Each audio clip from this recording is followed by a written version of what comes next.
queridos irmãos e irmãs, que a graça e a paz de Cristo seja com a sua vida e com a sua casa, em nome de Jesus.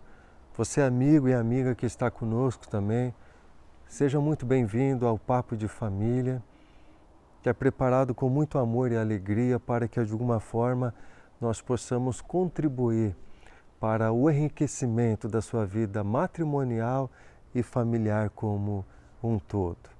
O nosso tema de hoje é cuidado com a censura no casamento. Vamos lá então, Samuel, solta a vinheta para nós lá, em nome de Jesus.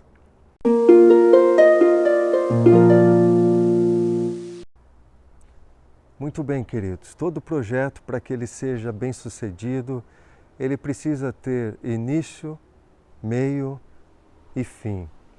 Na vida familiar e matrimonial também não é diferente. Não basta apenas começar bem.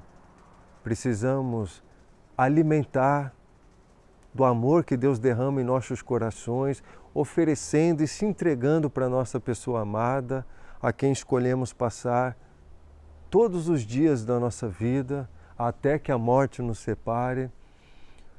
E é fundamental que, de fato, nós não somente preservemos, mas trabalhemos para aperfeiçoar este amor, para que sejamos felizes a cada dia e possamos concluir bem esse projeto que nós sonhamos, matrimonial, e também de constituir uma família bonita, segundo o coração de Deus, e que de fato glorifique e exalte o nome do Senhor.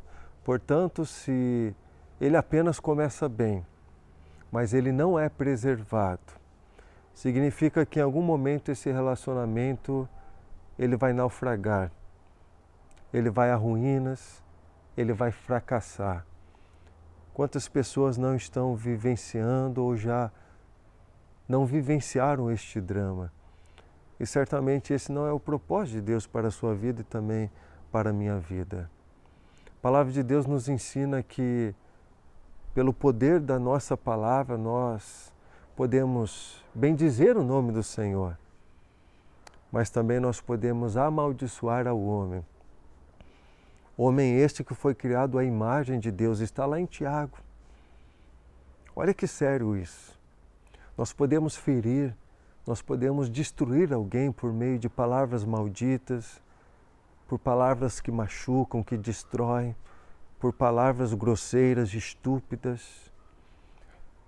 E não somente machucamos ou destruímos alguém, mas quando nós ferimos o ser humano, diz a palavra de Deus que, por ser criado à imagem de Deus, nós também ferimos o próprio Deus. Isso é muito grave, isso é muito triste. Por isso precisamos tomar cuidado com as nossas palavras, porque podemos destruir.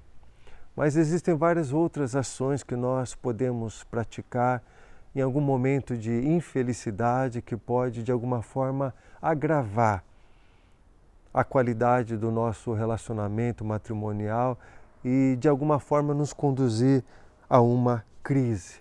Precisamos, portanto, tomar muito cuidado em relação a isso, porque aquele projeto que nós planejamos durante muito tempo, nós começamos bem, mas se nós não preservarmos e não tomarmos cuidado durante essa caminhada matrimonial, em algum momento esse projeto ele vai sucumbir, ele vai ser abalado, ele vai ser destroçado. Isso não pode acontecer. E por isso precisa estar muito claro na nossa mente que ele precisa ter um começo, um meio, para que ele possa terminar bem. Por isso eu quero pensar com você um pouquinho sobre a experiência que um homem, o nome dele é Eucana, o relato está no primeiro capítulo do primeiro livro de Samuel. Diz a palavra de Deus que ele tinha duas mulheres, a primeira se chamava Ana. Ana era estéril, Ana não podia ter filhos, embora esse fosse o grande sonho da sua vida. E a segunda mulher de Eucana se chamava Penina. Possivelmente, por que ele tinha duas mulheres? Embora a poligamia nunca foi permitida por Deus, Deus, quando instituiu a família e o casamento, sempre foi na base da monogamia, mas Eucana ele tinha 2 mulheres. Justamente porque Ana, a sua primeira mulher, era estéril, então ele se casa com Penina para que de alguma forma ele possa suscitar a sua descendência e perpetuar o seu nome. E diz a palavra de Deus que Eucana era um homem religioso. Ele era mais do que religioso, um adorador. Diz que ele ia todos os anos junto com a sua família, reunia todos eles, ia até Siló, onde tinha um templo lá, e ele participava daquela grande festa comunitária do povo de Deus e também oferecia sacrifícios ao Senhor para a remissão dos seus pecados. Ele não somente fazia isso com muito compromisso, seriedade e zelo pelos preceitos da lei segundo a antiga aliança, mas ele ensinava isso à sua família. Portanto, Eucana ele desempenhava bem o papel como sacerdote do seu lar. Então são aspectos da sua vida que do ponto de vista espiritual são louváveis. Isso, portanto, deve ser exaltado. Mas a palavra de Deus nos ensina que todos os anos, quando ele ia lá para essa festa, reunia toda a sua família, se dirigia a Siló para oferecer sacrifício, enquanto toda a sua casa participava daquela grande celebração que era uma refeição comunitária, pós-oferecimento do sacrifício. Ana não conseguia participar junto, ela ficava no templo, orando, rasgando seu coração na presença do Senhor. Ela não conseguia comer, ela não sentia fome, ela ficava em jejum, mas era um jejum forçado, porque a sua alma estava triste. Triste porque ela tinha um grande sonho de ser mãe, mas infelizmente o seu ventre estava cerrado por causa de alguma debilidade, por causa de alguma enfermidade. E por isso, quando todos os anos a sua família se dirigia a Siló para participar daquela celebração religiosa e oferecer sacrifícios, Penina, a segunda esposa de Eucana, sabia que Ana ficava muito triste, porque o seu sonho de ser mãe não tinha sido realizado. Então ela provocava a Ana. Diz a palavra de Deus que ela considerava a Ana como a sua grande rival. Ela debochava, porque ela pôde dar filhos a Eucana e Ana não conseguiu dar filhos. Então, Penina provocava a Ana insistentemente, talvez por inveja, porque a palavra de Deus nos ensina que Eucana, sabendo da dor e da amargura que havia no coração de Ana por não poder ser mãe, ele oferecia porções dobradas a Ana, diferentemente do que acontecia com Eucana, que ela recebia porções simples. Mas Ana não. Ana recebia porção dobrada por parte do seu esposo, do seu marido, justamente porque ela sofria muito por não poder ter o seu sonho de ser mãe realizado. Então, o que Ana fazia enquanto todos estavam participando daquela festa religiosa e daquela refeição comunitária? Ela estava no templo, na casa do Senhor, fazendo o quê? Chorando, derramando as suas lágrimas diante do Senhor e clamando para que Deus pudesse realizar o seu grande sonho de ser mãe. E diante de uns momentos assim, Eucana, seu marido, se dirige até Ana e percebe que ela está triste, que ela está chorando. E diz o texto bíblico que ele faz uma pergunta para sua esposa, diz assim: por que choras? E por que não comes? Por que está mal o teu coração, mulher? Não te sou eu melhor do que 10 filhos? Por que eu destaquei o lado espiritual de Eucana? Ele estava indo muito bem, como adorador, como sacerdote do seu lar. Mas agora, durante o caminho do seu relacionamento matrimonial, ele comete um erro muito grave. Quando, diante da tristeza da sua esposa, ele pergunta com muita infelicidade: não sou eu melhor do que 10 filhos para você? O que a gente vê nessa declaração de Eucana é uma censura à sua esposa, infelizmente. Queridos, para que o relacionamento conjugal ele tenha qualidade, um dos requisitos básicos e fundamentais é que cada um dos cônjuges precisa ter a certeza de que pode se abrir para o outro, sabendo que em momento algum vai receber algum tipo de censura. Por mais que aquilo que a pessoa esteja carregando no seu coração, que leve a ela essa necessidade de se abrir ao seu parceiro, ao seu companheiro, ao seu cônjuge, por mais que talvez aos olhos daquela pessoa possa parecer algo absurdo, não importa. Ela precisa ter essa confiança de que o amor de que o seu parceiro, companheiro tem para com ele ou para com ela é tão grande, de que ele vai ser compreendido ou ela vai ser compreendida, não vai receber nenhum tipo de censura, muito pelo contrário, vai lhe ajudar a solucionar e a superar essa dor, essa inquietação, ou seja lá qual for a razão que levou essa pessoa a abrir o seu coração com coragem, tendo a certeza de que não receberia nenhum tipo de censura. Ou seja, queridos, para que a nossa relação matrimonial tenha saúde e qualidade, precisamos ter liberdade de se abrir para o outro, tendo a certeza de que seremos compreendidos.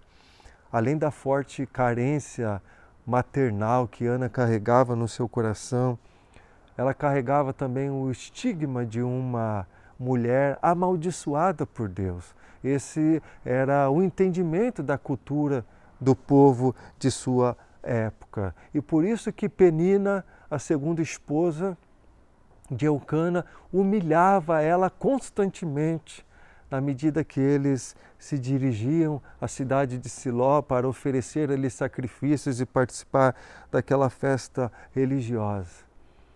Ela humilhava Ana. Por que humilhava? Porque Penina tinha dado filhas e filhos a Eucana. E Ana, infelizmente, não poderia dar isso a ele. Então existe aquele entendimento cultural de que uma mulher que não poderia dar filhos, de alguma forma ela era amaldiçoada por Deus. E por isso Penina provoca a Ana. Eu tenho filhos, você não tem. Eu sou abençoada por Deus, você não é. E diante desse drama interior, sabe o que é interessante? Ana, ela troca a sua visão de esterilidade, que lhe levava a tanta dor e a tanto sofrimento, e a transforma numa visão em que ela derrama o seu sofrimento diante do altar de Deus. Ela chorava muito, ela se lamentava muito, ela não conseguia comer, mas ela entendeu que isso não iria resultar numa melhora ou numa solução dos seus problemas e da sua dor. Por isso, ao invés de ficar apenas para aquela visão da esterilidade que lhe trazia muita tristeza no seu coração, ela decide focar a sua visão no altar de Deus. Olha que interessante. Ela decide voltar o seu coração para o seu Deus, o Deus Todo-Poderoso, Criador dos céus e da terra. Então ela rasga o seu coração diante da presença do Senhor e apresenta todos os seus anseios e inquietações diante do Senhor. Olha que interessante isso. Certa vez havia numa mesma prisão, numa mesma cela ali, 2 detentos. Havia uma pequena janela desta cela que dava para fora daquela prisão. O primeiro detento, ele só olhava para o chão, onde tinha muita lama, onde tinha muito barro. O segundo detento, ele só olhava para os céus. Ele contemplava a lua, ele contemplava as estrelas, a beleza do universo criado por Deus. Perceba? Eles estavam no mesmo ambiente, numa mesma situação, mas eles escolheram contemplar uma visão diferente. Chega um momento da vida de Ana que ela escolhe fazer isso também.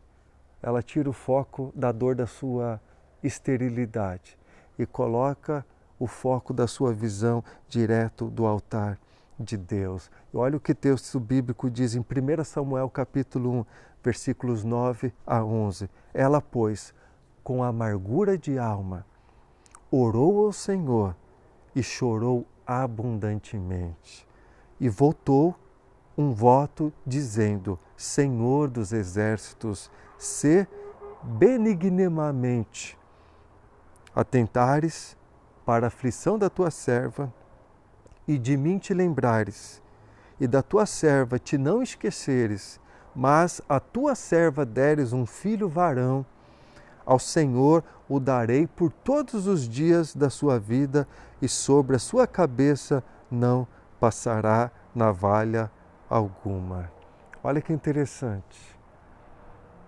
Ela não conseguiu estar lá na festa, mas ela transferiu o seu olhar para o altar do Senhor. Ela está chorando, ela está com a alma amargurada, mas ela está rasgando o seu coração diante do Senhor. E mais interessante que ela faz um voto. Se o Senhor realizar o grande sonho da minha vida, Deus, eu vou devolver esse menino, ou seja, eu vou devolver o meu sonho para o Senhor quando ele for desmamado. Olha que interessante o voto que ela faz com o Senhor. Por quê?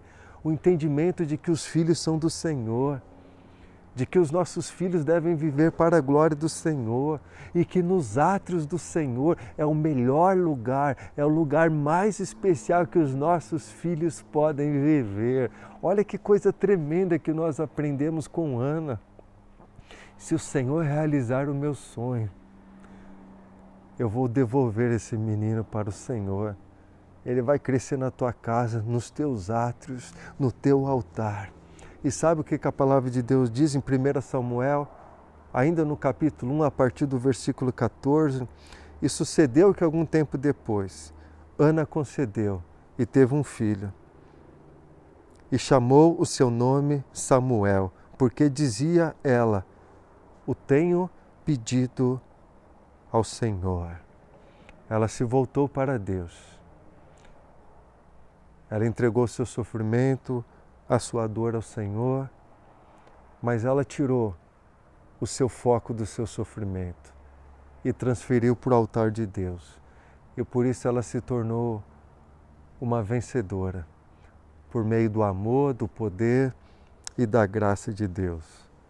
Ana, quando rasgou seu coração ao Senhor e orou ali no templo ao Senhor, ela entrega a sua bênção tão almejada a Deus.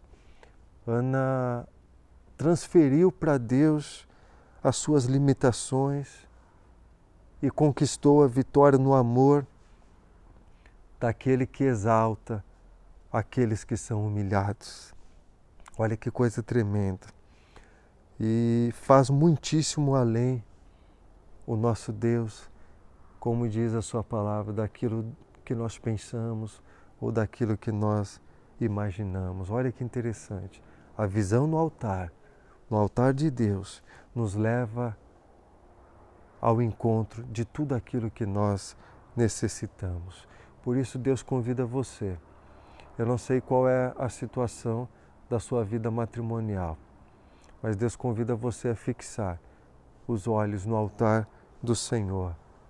Ele está assentado no seu trono de graça, de poder, de bondade, de misericórdia.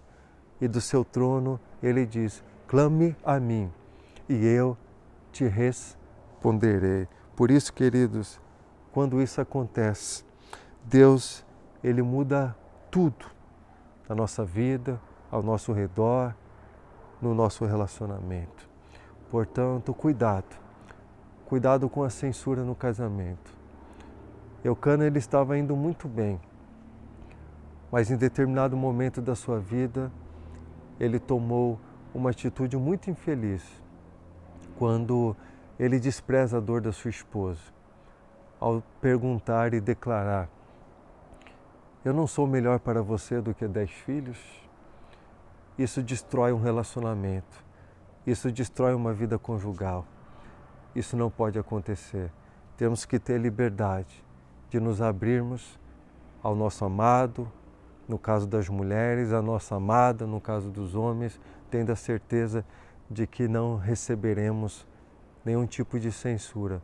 Muito pelo contrário, seremos compreendidos, ajudados, amados e juntos continuaremos caminhando para superar o amor que Deus derrama ao nosso coração e sermos o casal mais feliz do mundo e construirmos uma família segundo o coração de Deus e para o louvor e para a glória de Deus. Amém, queridos? Esse foi o Papo de Família de hoje. Obrigado por estar conosco, que Deus abençoe a sua vida, toda a sua família. Quinta-feira que vem eu te faço um convite muito especial. No nosso Papo de Família, nós vamos falar sobre o Provérbios 22:6, sobre a educação espiritual dos nossos filhos. O irmão Júnior, que é um homem de Deus consagrado, um pai de família, vai estar num bate-papo legal aqui comigo, para que nós possamos, de alguma forma, contribuir para a formação espiritual dos seus filhos. Que Deus abençoe a sua vida e a sua casa, em nome de Jesus. Amém.